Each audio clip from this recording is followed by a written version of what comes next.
하나님께서 우리 모두에게 하루라고 하는 동일한 시간을 허락해 주셨습니다.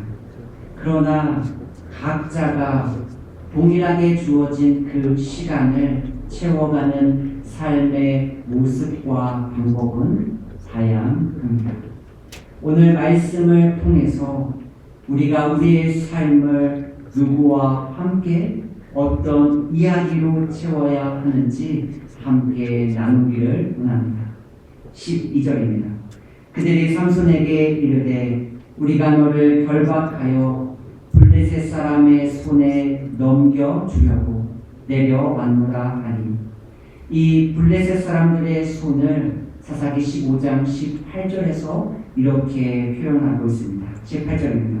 내가 이제 목말라 죽어서 할례 받지 못한 자들의 손에 떨어지겠나이다 하니, 블레셋 사람의 손과 할례 받지 못한 자들의 손은 단순히 우리가 생각하고 있는 손이 아닙니다.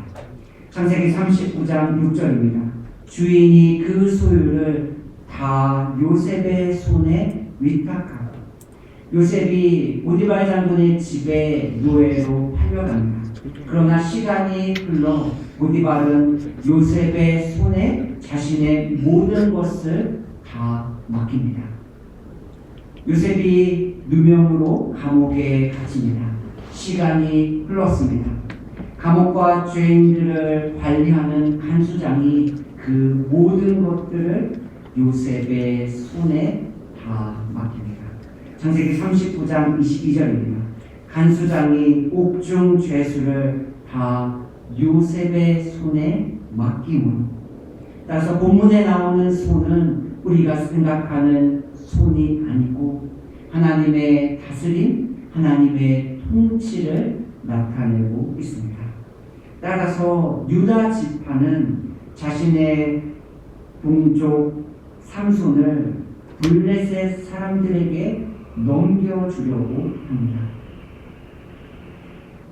왜 유다 지파가 자신과 같은 동족인 삼손을 블레셋 사람들에게 넘겨주려고 할까요? 그 이유를 11절에서 이렇게 설명합니다. 유다 사람 3,000명이 에담 바위 틈에 내려가서 삼손에게 이르되 너는 블레셋 사람이 우리를 다스리는 줄을 알지 못하느냐. 유다 지파가 어떤 지파입니까?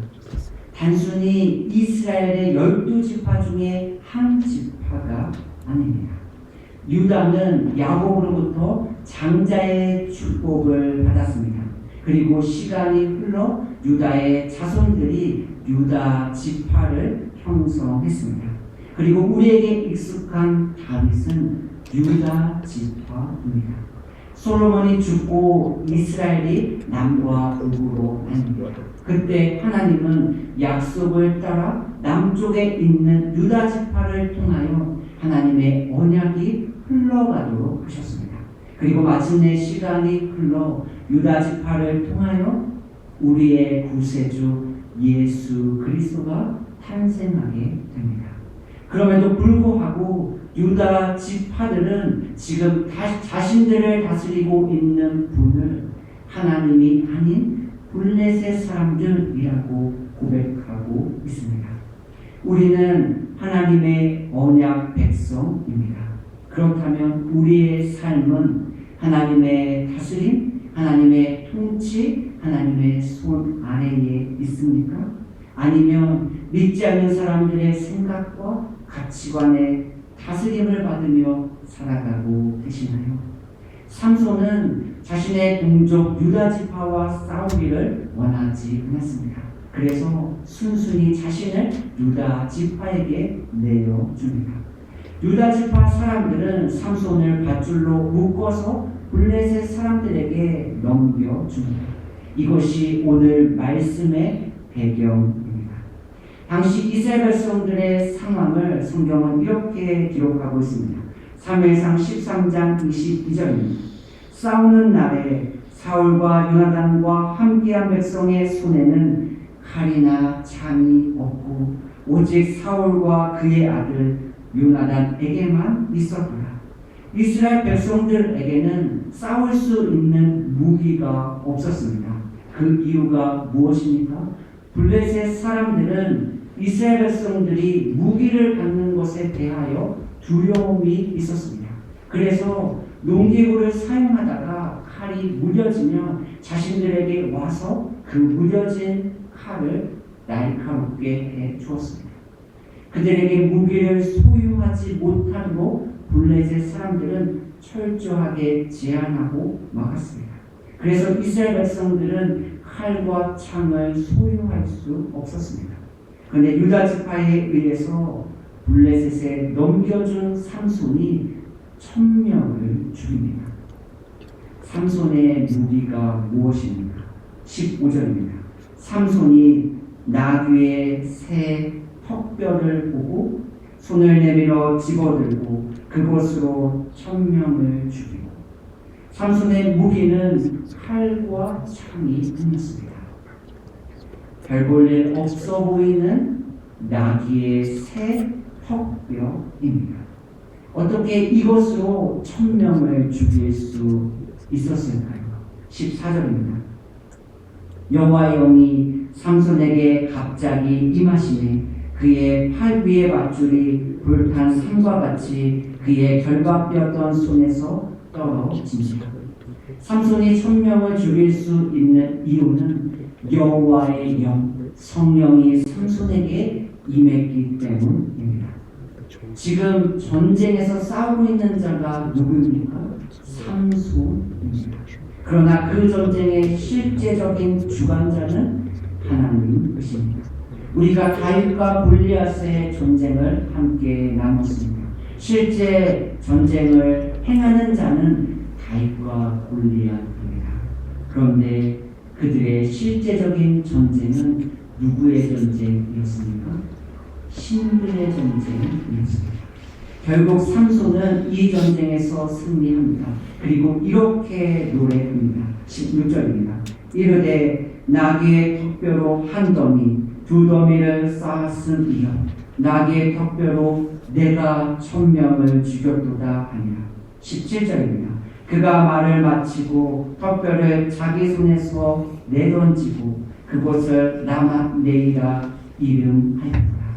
여기서 이름하였다라는 의미는 불렀더라라는 의미입니다. 삼손이 승리의 노래를 부르고 있습니다. 그런데 주어가 누구입니까? 하나님이 아닙니다. 내가입니다. 여호와의 영으로 승리했습니다. 그러나 삼손의 입에서의 노래는 내가 이 전쟁을 승리했노라 고백하고 있습니다.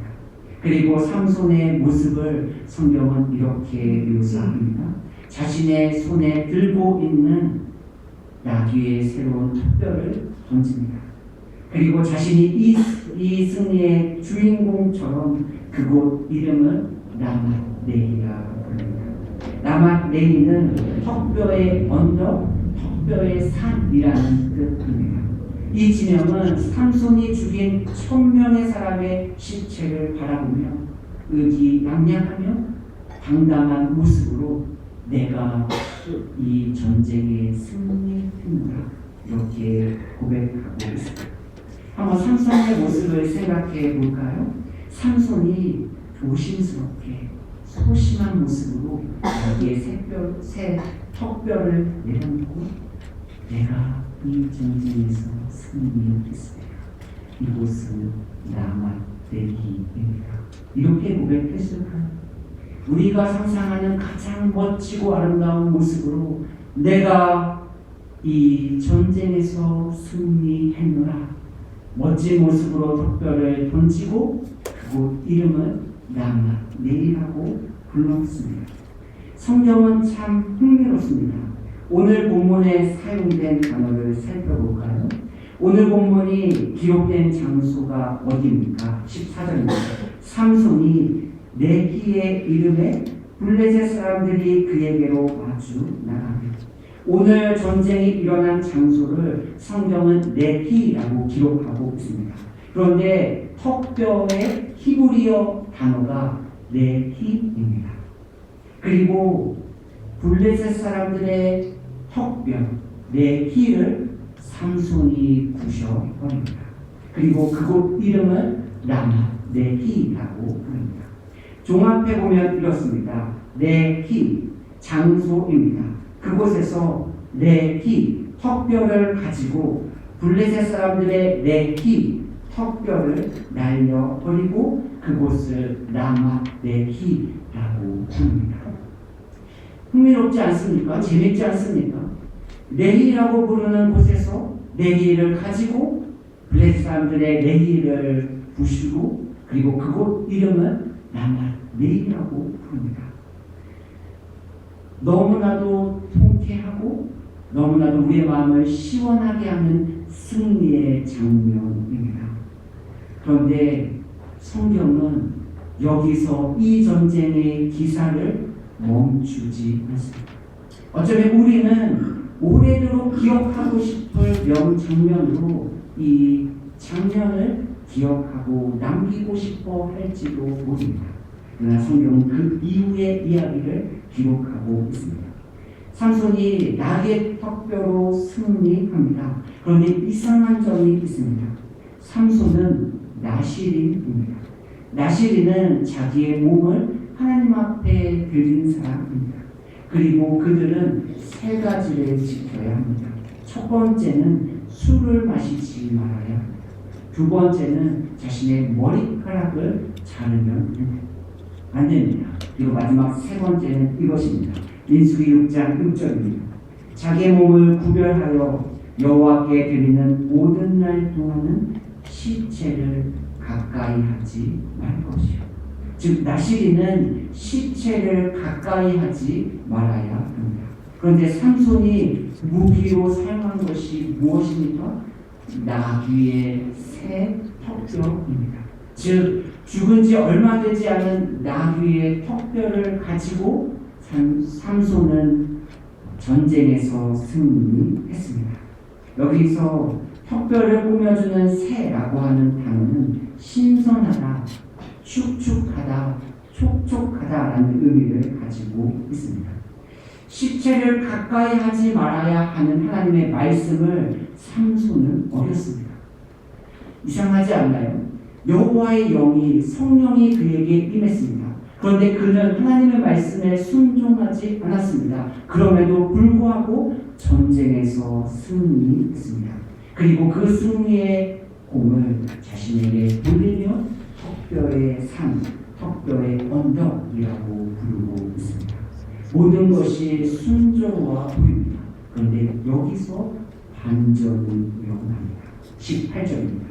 삼손이 심히 목이 말라 내가 이제 목말라 죽어서 할례받지 못한 자들의 손에 떨어지겠나이다 하니 삼손은 승리했습니다. 그런데 목이 너무 말랐습니다.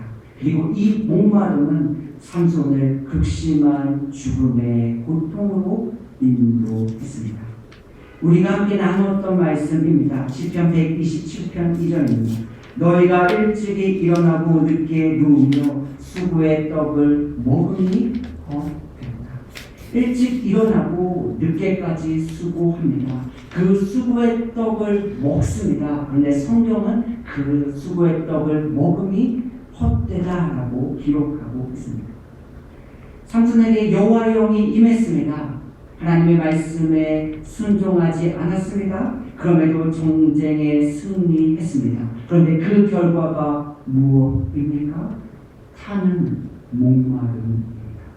우리가 하나님의 영광이라는 이름으로 수단과 방법을 가리지 않고 나아가면 잠시 열매를 얻을 수 있습니다.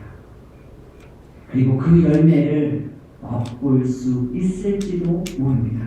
그러나 그 열매는 우리에게 또 다른 걸림돌이 될 수밖에 없습니다. 우리의 생각과 다른 결과를 얻을 수도 있습니다. 우리의 예상을 빗나갈 수도 있습니다. 그럼에도 우리는 온전히 모든 결과를 주님께 맡기고 우리에게 주어진 길을 믿음으로 묵묵히 걸어가야 될 줄로 믿습니다. 왜냐하면 선하신 하나님께서 우리를 가장 좋은 길로, 가장 안전한 길로 인도하여 주시기 때문입니다. 그렇다면 하나님께서 삼손에게 타는 목마름을 허락하신 이유가 무엇일까요? 18절입니다. 여호와께 부르짖어 이르되 주께서 조롱의 손을 통하여 이 큰 구원을 베푸셨사오나. 삼손에게 이 타는 목마름을 통하여 인식의 전환이 생겼습니다. 삼손은 내가 라고 하는 주어를 주께서 라고 바꿨습니다. 그리고 나의 손이 아닌 하나님의 통치와 다스림 안에 있는 손이 승리케 하셨습니다. 고백합니다. 삼손이 삶의 주어를 나로 설정했을 때 그는 새 나귀 턱뼈를 던지고 그곳 이름을 라맛네이라 불렀습니다. 그럼에도 불구하고 그는 극심한 목마름을 경험할 수밖에 없었습니다. 그러나 삼손이 심히 목이 마르자 그 동일한 장소에서 그곳 이름을 라맛네이에서 에낫 고레로 바꿔서 부릅니다. 19절입니다. 하나님이 네이에서 한 우묵한 곳을 터뜨리시니 거기서 물이 솟아 나오는지라.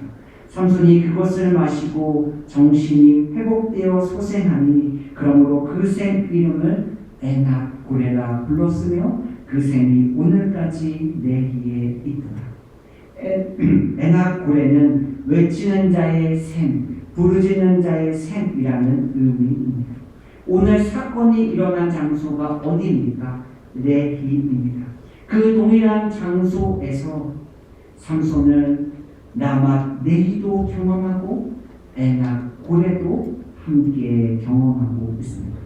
우리는 나의 삶의 자리에서 누구의 이름을 부르고 있습니다. 그리고 우리는 나의 삶의 자리에서 무엇을 경험하고 계시나요? 예수님이 수가라고 하는 동네에 살고 있는 여인을 만나셨습니다. 그 여인은 삶에 지친 목마름 가운데 있었습니다. 그때 예수님이 그 여인에게 말씀하셨습니다. 요한복음 4장 13절입니다. 예수께서 대답하여 이르시되 이 물을 마시는 자는 다시 목마르려니와. 14절입니다. 내가 주는 물을 마시는 자는 영원히 목마르지 아니하리니 내가 주는 물은 그 속에서 영생하도록 솟아나는 샘물이 되리라. 아멘. 예수님은 영원히 목마르지 않는 생수의 강이 있다고 말씀하십니다. 그리고 나에게 와서 그 생수를 마시라고 요청하십니다. 사람들이 자신의 힘으로 막을 수 있는 우물이 아닙니다. 생수의 강입니다. 우리의 삶의 목마름을 누가 해결할 수 있습니까? 우리에게 영원한 생수를 허락하신 예수님이 해결하여 주실 줄로 믿습니다. 나의 삶의 주어를 나에서 하나님으로 바꾸시지 않으시겠습니까? 그래서 우리의 삶이 잠시의 승리를 맛보고 라맛네이를 고백하는 자가 아니라 우묵한 곳을 터뜨려 그의 목마름을 해결하여 주신 에낙 고레의 은총을 경험하고 싶지 않으세요? 우리 모두의 삶이 이 영원히 목마르지 않는 생수를 경험하고 맛보는 삶이 되시기를 예수님의 이름으로 축복합니다. 함께 기도하겠습니다.